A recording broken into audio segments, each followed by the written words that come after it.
Imagine being the most powerful man on earth. Yet every morning you wake up fighting battles no one can see.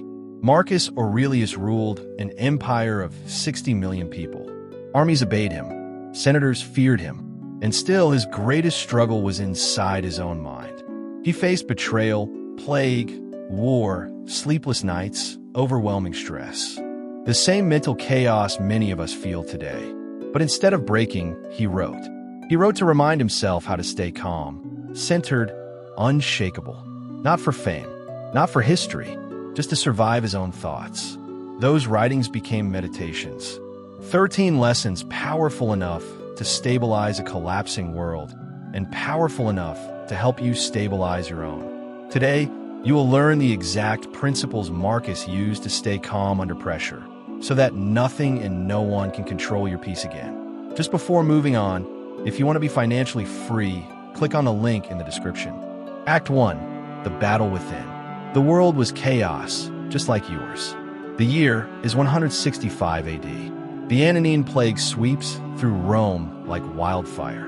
Bodies pile in the streets. The economy crumbles. Germanic tribes mass at the northern borders, sensing weakness.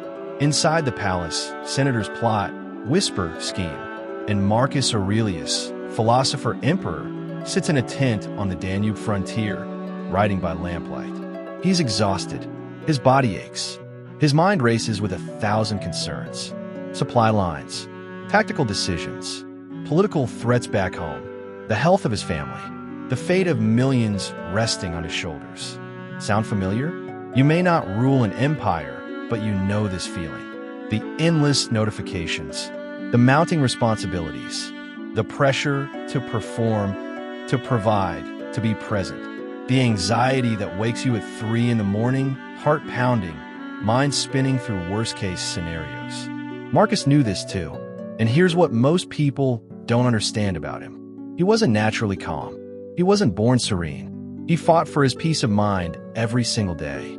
History turned him into marble. Cold, perfect, unreachable. But the real Marcus was flesh and blood. He got angry. He felt overwhelmed. He struggled with self-doubt. In his private writings, he admits his frustrations. He reminds himself not to be bitter, not to lose his temper, not to give up when everything feels impossible. He wrote because he needed to, because without these reminders, he would have drowned in the chaos around him. The meditations were never meant to be published. They were his lifeline, his mental training ground, his therapy, and in those pages, he developed a system. 13 core principles that allowed him to remain steady when the world was falling apart. Principle 1. You have power over your mind. Marcus wrote this line in the midst of war. You have power over your mind, not outside events. Realize this, and you will find strength. Think about what he's saying. An emperor commanding legions, controlling vast territories, and he's telling himself he has no control over outside events. Only his mind. This is the foundation of everything. Modern psychology calls it the locus of control. Internal versus external. Do you focus on what you can change, or do you waste energy fighting what you cannot? Picture Marcus in his command tent. A messenger arrives with terrible news. The enemy has broken through the eastern flank. Casualties are mounting. Panic ripples through the camp. Marcus feels the surge of fear, the tightness in his chest, the urge to react emotionally. But he pauses. He breathes. He redirects his attention, not to the chaos outside, to the clarity within. What can I control right now? My response, my orders, my composure. And in that shift, he finds his power. Principle 2. Every event is neutral. You judge it. Rain falls on the battlefield. Is that good or bad? For the Romans, fighting uphill, it's terrible. The ground turns to mud. Shields become heavy. Visibility drops. For the enemy, defending from higher ground, it's perfect. The Romans struggle. Their advance slows. Same rain, different interpretations. Marcus understood this deeply. He wrote, "If you're distressed by anything external, the pain is not due to the thing itself, but to your estimate of it. And this you have the power to revoke at any moment." Modern neuroscience confirms this. It's called cognitive reappraisal. The same event can trigger different emotional responses depending on how you frame it. A canceled flight. Is it a disaster or an opportunity to rest? A difficult colleague. Is it a torment or a chance to practice patience? Marcus trained himself to question his automatic judgments, to pause before reacting, to ask, is this truly as bad as I think, or have I made it worse in my mind? Principle 3. The obstacle is the way. One winter, Marcus faces an impossible situation. His army is surrounded. Supplies are running low. Morale is breaking. In any other circumstance, this would be the end. But Marcus sees something different. He sees an opportunity. The enemy expects retreat. They expect panic. They expect weakness. So Marcus does the opposite. He rallies his men. He uses the terrain to his advantage. He turns the very thing that should destroy them into the foundation of their strategy. The obstacle becomes the way forward. This isn't positive thinking. This isn't pretending problems don't exist. It's something far more powerful. It's the ability to find advantage in adversity, to use resistance as fuel. And if Marcus could do this with armies and empires, you can do it with your challenges. The job that stresses you, it's teaching you resilience. The relationship that frustrates you, it's showing you your boundaries. The failure that haunts you, it's redirecting you towards something better. Marcus didn't seek calmness. He built it, one decision at a time, one reframe at a time, one obstacle transformed into a path forward. And now we go deeper into the 13 lessons that made him unshakable. Don't forget to click the link in the description if you want to be financially free. Act 2. The 13 lessons for unshakable calm. Lesson 1. Control your interpretations. Marcus wrote, choose not to be harmed, and you won't feel harmed. Don't feel harmed, and you haven't been. It sounds almost absurd, but watch how it works. A legion returns from patrol with news. The enemy has reinforced their position. They're stronger than expected. The room erupts. Officers argue. Some demand immediate attack. Others counsel retreat. Fear and aggression fill the air. Marcus listens, then speaks. We have new information. That is all. The enemy's strength doesn't change our purpose. It reveals what we must prepare for. Same information, different interpretation. And with that shift, panic becomes planning. Modern psychology calls this the ABCD model. Activating event, belief about it, consequence, disputation. The event doesn't create your emotion. Your belief about the event does. And you can challenge that belief. Someone cuts you off in traffic. Event, your belief. They disrespected me. They're reckless. This is infuriating. Consequence, rage, stress, ruined mood. But what if you dispute it? Maybe they didn't see you. Maybe they're rushing to an emergency. Maybe it has nothing to do with you at all. The event is neutral. Your interpretation is everything. Lesson 2. Anticipate chaos. Every morning, before dawn, Marcus performed a ritual. He sat in stillness and mentally prepared for the day ahead. He told himself, today I will meet people who are meddling, ungrateful, violent, treacherous, envious, unsociable. Not pessimism, preparation. The Stoics called this premeditatio malorum, the premeditation of evils, visualizing potential difficulties before they arrive. Why? Because surprise intensifies suffering. When you expect something, you're ready for it. When it blindsides you, it overwhelms you. Modern psychology validates this completely. It's called stress inoculation training. Expose yourself to stress in small, controlled doses, and you build resilience. Athletes do it. Soldiers do it. Surgeons do it. Marcus did it 2,000 years ago. He didn't hope for a perfect day. He prepared for a real one. And when chaos came, as it always does, he wasn't caught off guard. He was ready. Lesson 3. Your breath reveals your mind. In the heat of a Senate meeting, Marcus feels anger rising. A senator challenges him publicly, questions his judgment, tests his authority. Marcus feels his jaw tighten, his breath quicken, the urge to lash out. But he knows this pattern. He's trained for it. He slows his breathing. Deep inhale through the nose. Slow exhale through the mouth. Again. The anger is still there, but it no longer controls him. The Stoics understood something neuroscience is only now confirming. Your breath is the bridge between your mind and body. Change your breathing, and you change your state. Fast, shallow breathing activates your sympathetic nervous system. Fight or flight, stress, anxiety, reactivity. Slow, deep breathing activates your parasympathetic nervous system. Rest and digest. Calm, clarity, control. The vagus nerve, the main nerve of your parasympathetic system, can be stimulated through controlled breathing. It literally calms your nervous system. Marcus didn't know the science, but he knew the practice, and he used it constantly. When you feel stress rising, return to your breath. It's the one thing you can always control, and through it, you control yourself. Lesson 4. Let go of what you can't control. Marcus sends a delegation to negotiate peace. He chooses his best diplomats. He crafts careful terms. He waits. Weeks pass. Finally, word returns. The negotiations failed. The enemy refuses all terms. Marcus doesn't rage, doesn't blame his diplomats, doesn't spiral into what-ifs. He simply asks, what is within my control now? This is the Stoic dichotomy of control, the single most powerful mental framework for maintaining calm. Divide everything into 2 categories: what you control, what you don't. You control your actions, your responses, your effort, your attitude.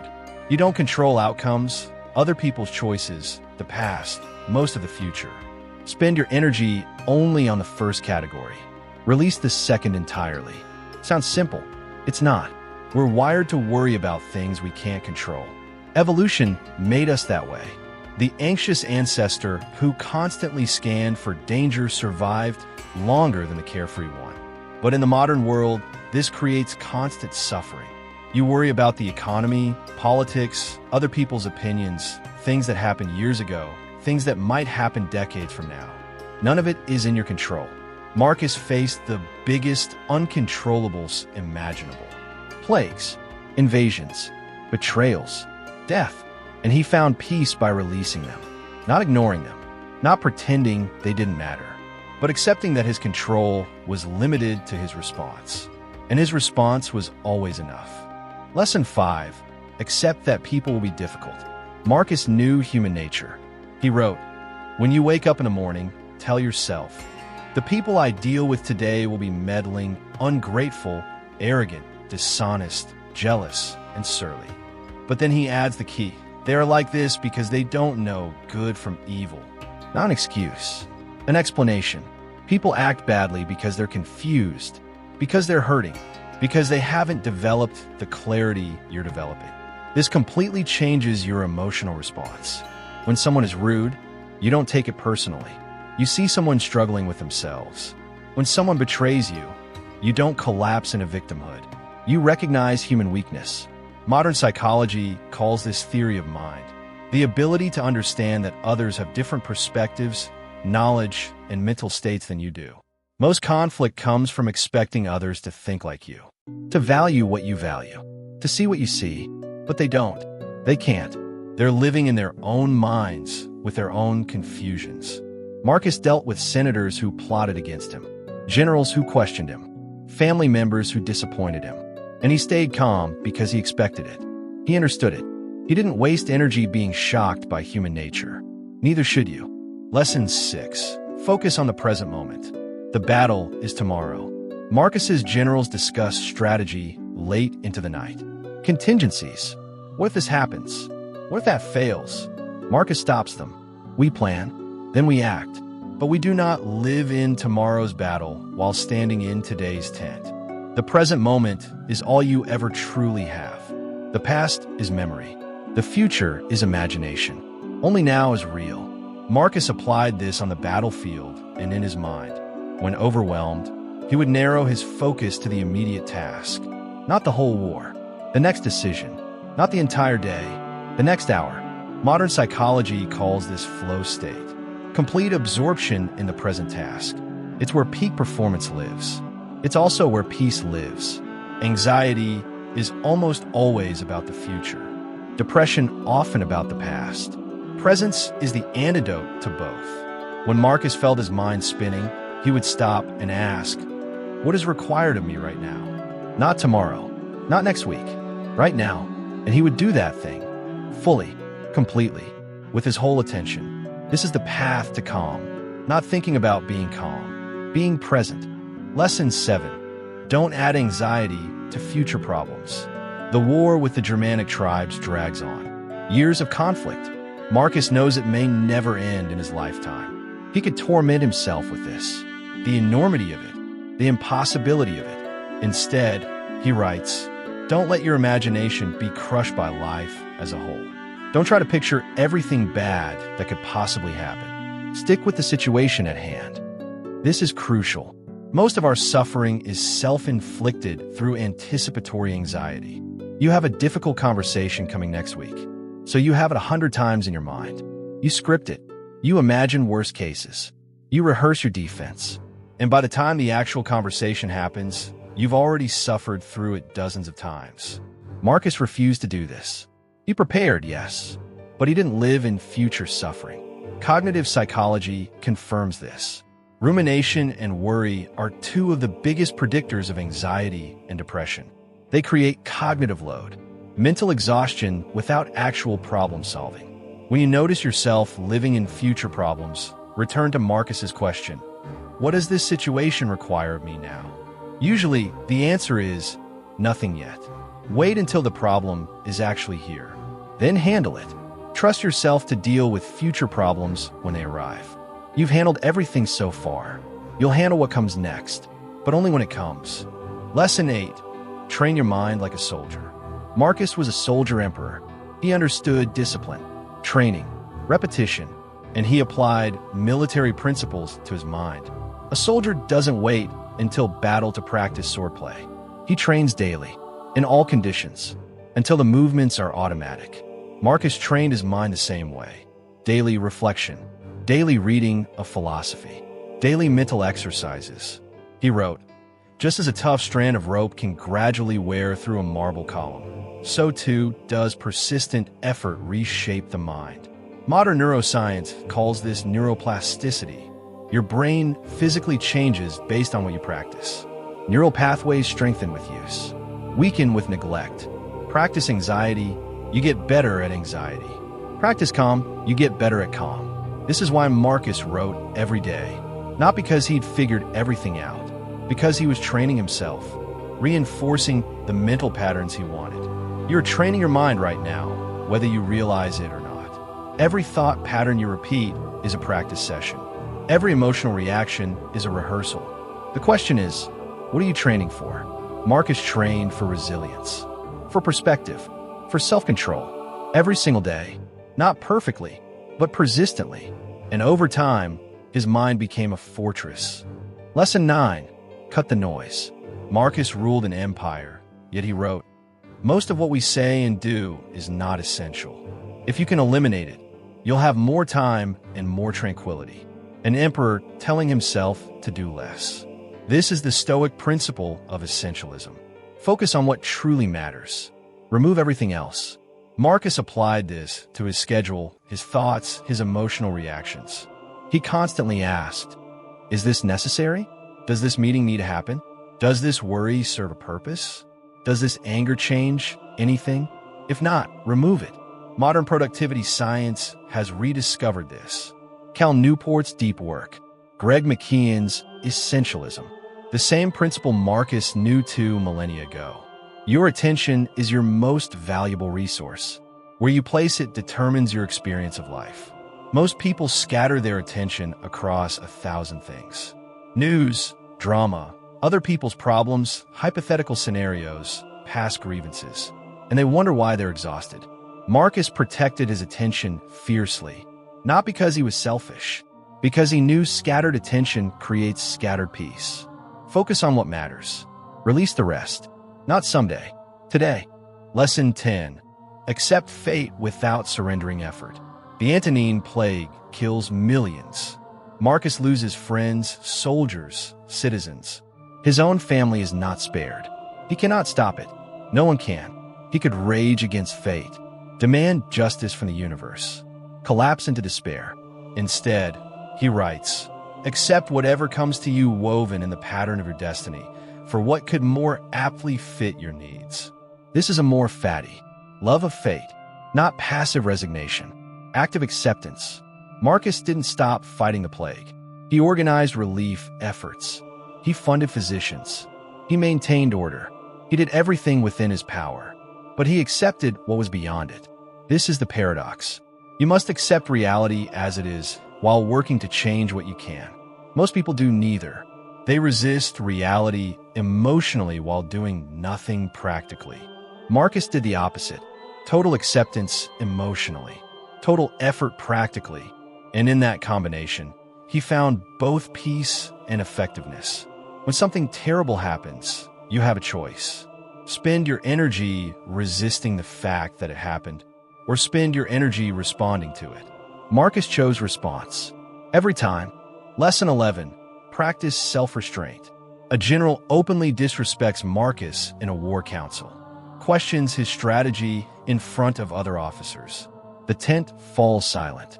Marcus feels the heat of anger, the urge to reassert authority, to crush this insubordination. But he pauses.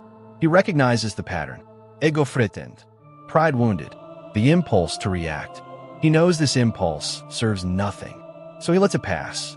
He addresses the general's concern calmly, explains his reasoning, invites further input. The moment dissolves. Authority maintained through control, not rage. The Stoics were obsessed with self-restraint, not suppression, restraint, the ability to feel an impulse without acting on it. Modern psychology calls this emotional regulation, the space between stimulus and response. Viktor Frankl wrote, "Between stimulus and response, there's a space. In that space is our power to choose our response. In our response lies our growth and our freedom." Marcus lived in that space. Every time you pause before reacting, you're training this. Every time you feel anger but choose calm, you're strengthening the muscle. This doesn't make you passive. It makes you powerful. Reactions are automatic. Responses are chosen. Marcus chose his responses, and in doing so, he chose his life. Lesson 12. Remember, everything is temporary. Marcus writes one of the most sobering passages in all of Meditations. Think of the whole universe of matter and how small your share. Think of the whole span of time and how brief, infinitesimally brief, your allotted portion. He's reminding himself of impermanence, of mortality, of the cosmic perspective. This sounds depressing. It's actually liberating. When you zoom out far enough, most of what stresses you shrinks to nothing. The argument that consumed your morning, the embarrassment from last week, the slight you can't forget. In 100 years, no one will remember. In 1,000, your entire civilization may be dust. Marcus meditated on his own death regularly, not morbidly, practically, because remembering you will die is what wakes you up to how you're living. That project you're agonizing over, it matters less than you think. That person's opinion of you, temporary, irrelevant soon. But your character, your values, how you treat people, those ripples continue. Marcus knew his empire would fall eventually. All empires do. But his words, his principles, his example would outlast all of it. And they have. When you're overwhelmed, zoom out. This moment is temporary. This feeling will pass. This problem will resolve or become irrelevant. Nothing lasts. Not the good, not the bad. So hold everything lightly. Appreciate what's here. Accept what's gone. Trust what's coming. And stay calm through all of it. Lesson 13. Live according to your values. Late in his life, Marcus reflects on what truly matters. Not victory, not wealth, not the opinions of history. He writes, "Waste no more time arguing about what a good man should be. Be one." This is the final lesson. The foundation beneath all others. Calmness isn't just a technique. It's the natural result of living aligned with your deepest values. When you act against your values, you create internal conflict, guilt, shame, anxiety. Even if no one else knows, you know. When you align your actions with your values, you create internal peace, clarity, self-respect. Even if the world criticizes you, you know. Marcus's core values were simple: justice, courage, self-discipline, wisdom. Every decision he made, he measured against these. Not, will this make me popular? But is this just? Not, will this be easy? But Does this require courage? And when he acted from these values, regardless of outcome, he was at peace. What are your values? Not what you think they should be, what they actually are. Then ask, am I living them? Because if you're not, no amount of technique will give you lasting calm. You'll always feel the dissonance. But when you live according to your deepest truth, when your actions match your values, calmness becomes your natural state. Not because life is easy, because you are aligned, and alignment is peace. Act 3. Becoming unshakable. The world will not calm down, you must. Let's be clear about something. The world Marcus lived in was chaos. And the world you live in? Also chaos. It was never going to calm down. It's not designed to. Uncertainty, change, challenge, complexity. This is the permanent condition. You can wait for external peace, or you can create internal peace. One is impossible. The other is available right now. Marcus understood this completely. He didn't control the barbarian invasions, the political conspiracies, the plague spreading through his empire, the betrayals, the losses. He controlled his mind, and through that, he controlled his experience. This is the shift. Stop demanding the world be different. Start training yourself to be unshakable regardless of what the world does. Marcus didn't just survive chaos. He developed a system for it, for pillars that created his unshakable calm. First, clarity. Know what matters. Know your values. Know what's in your control. Without clarity, you're reactive, blown around by every event, every emotion, every opinion. With clarity, you have a compass. You know where you're going. Second, discipline. Daily practice, daily training, daily reinforcement. Marcus wrote daily, reflected daily, practiced philosophy daily. Not because it was easy, because it was necessary. Calmness isn't a mood you stumble into. It's a skill you build through repetition. Third, perspective. Zoom out. See the bigger picture. Remember impermanence.